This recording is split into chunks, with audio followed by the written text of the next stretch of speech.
From this moment on, you will now be known as Sharkbait. Sharkbait! Ooh-ha-ha! Welcome, brother Sharkbait. Sharkbait! Ooh-ha-ha! Enough with the Sharkbait. Sharkbait! Ooh! Hey, what's up, everybody? This is D from Brooklyn. Just getting back from vacation, and you know how it is when you're gone for about a week and change. You come back to your tanks, and it's time to do some much-needed maintenance. Now, I know what you're thinking. Wow, man, we never seen video of this tank. That's because this ain't my tank. This is a 4K video showing up on my 60-inch in the basement. But when I'm tired, there ain't nothing that ends my day better than sitting back and taking a look at this baby and just thinking what I want to do with my own tank. So let's go into a little quick maintenance routine. Well, here's the frag tank. It's been running on autopilot, and it is in much need of a water change. I also run a fan down here. I'm in the basement, and I like to keep some air circulating because I get a lot of condensation. The hotter it gets, the more condensation you get. So I have a tank fan run on top of the tank, but also that also creates a lot more evaporation, so you lose a lot more water. So let's do a quick water change. Alright, well, here we are at the water change station. I filled my 5-gallon bucket with RO water from my water change station. I got a 5-stage RO plumbed into the basement here, and it is currently refilling because I used 5 gallons of it to do my old water change.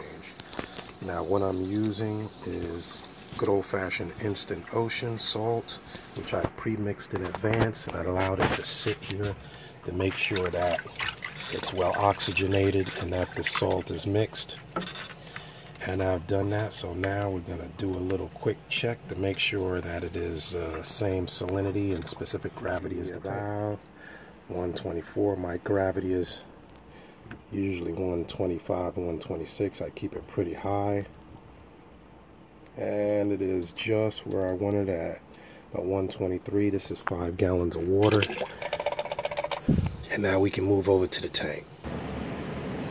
Alright, now what I'm going to do is I'm going to turn the fan off so we won't have so much noise.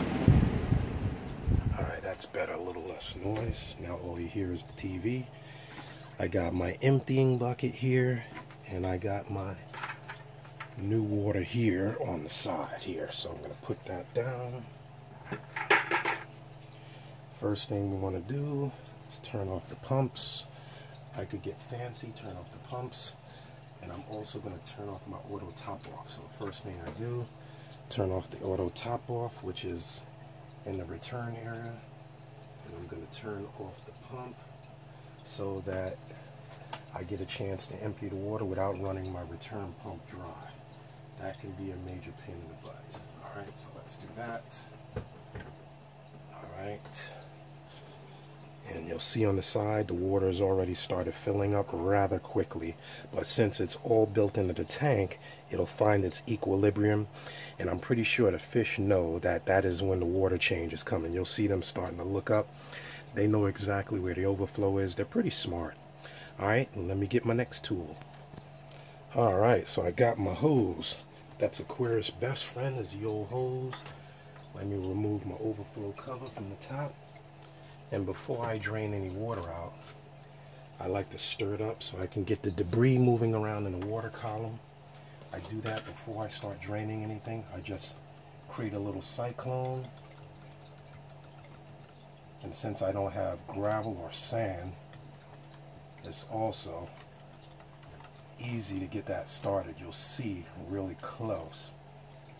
Just creating a little cyclone there, or using the turkey baster, which I'll also do to get that dirt into the water column so that I can siphon it out. Going to the corners here, get that stuff coming up. You'll see it starting to come up now. There's not a lot. That's the benefit of not having sand or gravel in the tank. It's easy to clean because you don't have dirty sand to worry about. You don't build up a lot of nutrients in the water because there's nothing to harbor really. But the biggest dead spot I have is right in that return area. So now that I got that stirred up, I'll I'll get my siphon going. Let me make sure you guys can see here. Alright, we'll get the siphon going.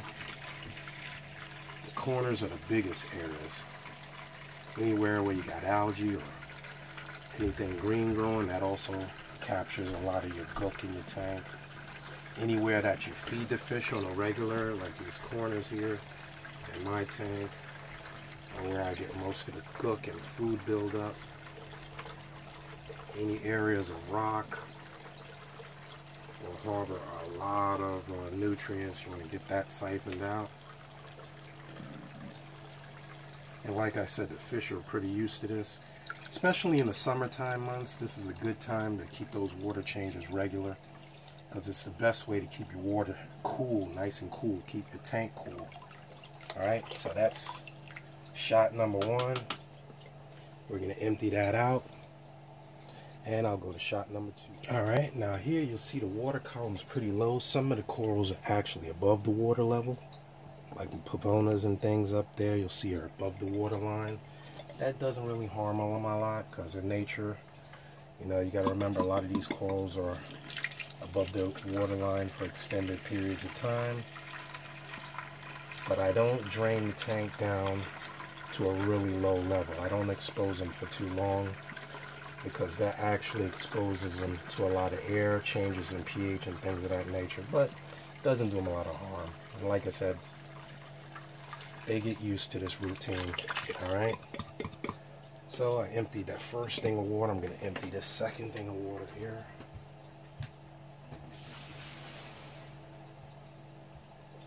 I have a slop sink in the basement, so I don't empty salt water into my wife's good stainless steel sink. One thing in this hobby, if you want to keep in it a long time, keep the family happy, keep it nice and clean, and I'll fill the new water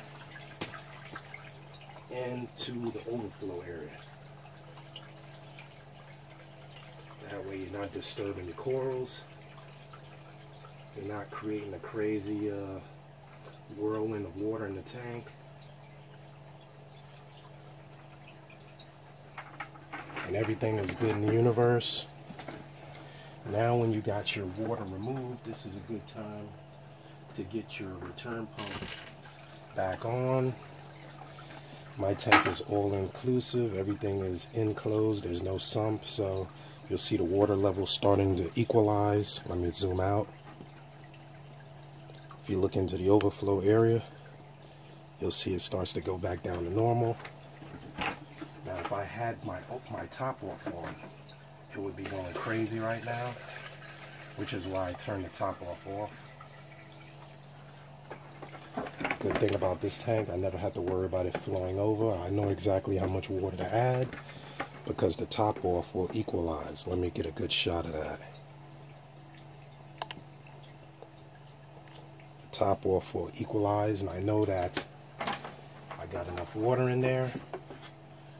When my top off sensor is covered to the line on the side, and I put a little bit more just to make sure that that is spot on. Now you'll see your water start clouding. This is normal because you're putting fresh new clean water in there. Any other particles that you got might come up to the surface. You can do a little more removal if you want. I keep extra water so that I can capture this surface gook out of the water. That's why I said that was round 1. Round 2 is right here. This corner here by the rock. This little cave area where my wrasse sleeps is always like a poop fest. And one of the other things I do, I've done it already so I won't show you. I'll show you in this. Let me zoom in. My refugium area, I grew my chaeto right in the tank because this is an all-inclusive tank. You want to remove some of this to promote its growth. This is how it removes the nutrients from the water. As it removes nutrients, it grows. I've already removed some and put it into the tank upstairs, and then I give it to friends. But you want to remove quite a bit of this because this is how it removes the nutrients from your tank, by growing. Alright, and you'll see that has kicked up quite a bit of mess. I'll dump this into the bucket. And that's quite a bit. You didn't even think that that much was in there. There is a ton of Cheeto in this tank. And now, I'll use this opportunity to do one more pass. Suck up all of this gook that has just flown up from removing the Cheeto. Alright. Can't believe how much you think about the water column capturing a lot of dirt, but you don't realize Cheeto actually keeps a lot of dirt in itself. Alright, and now unlike the first time, I neglected to turn that pump off.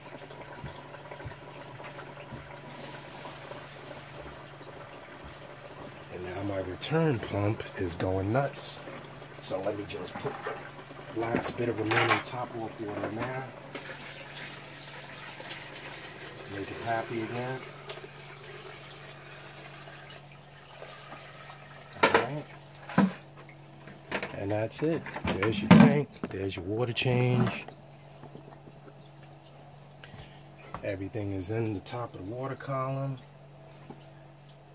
You can see even the Pavona now in reaction to it diving off into the air. Starts to release all the gook that's around it on the rock. I pick it up with my little brush, brush everything off so that everything that I don't want in the tank goes into the overflow. And there goes your water change, ladies and gentlemen. One thing you notice too is when you're doing the water changes, the corals do react pretty nicely. Some of these corals have like a chemistry, you know, a chemical way of keeping themselves clean. Like leather corals will turn glossy. Some corals send out sweepers.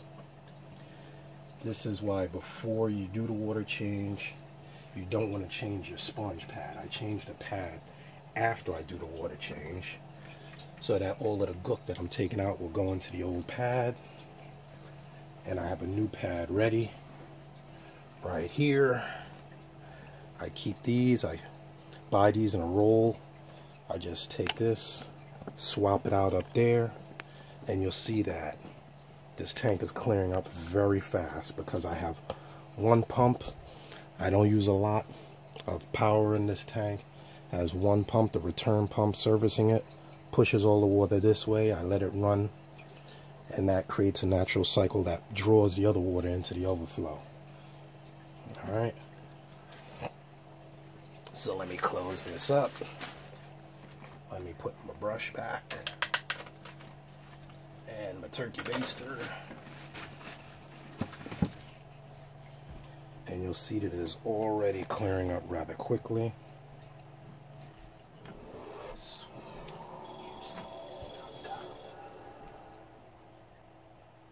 And that is about it. Alright, so that is the return from vacation. There's your water change. Everything is finding its equilibrium. And we're about out. I'm going to put a little bit more water in there. Just get my top off above that level. I have a line there. I'll refill my auto top off with some fresh water and some magnesium while I've changed all that out. It's really not necessarily to add a lot of chemicals and additives when you're doing a water change. Depending on the salt you use, a lot of the additives are in there. So that's about it. This is D. I'm going to sit back and relax, have a cold one, and I'm out with the quick comeback from vacation maintenance, water change.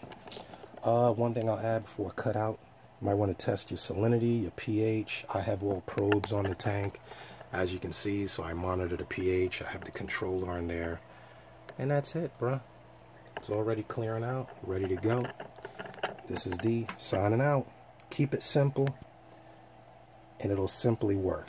That's the deal. Keep it simple, and it'll simply work. Make it complicated, and you'll kill yourself with the details. So, let me go. Time to go shopping with the fam. Gotta buy food. See ya.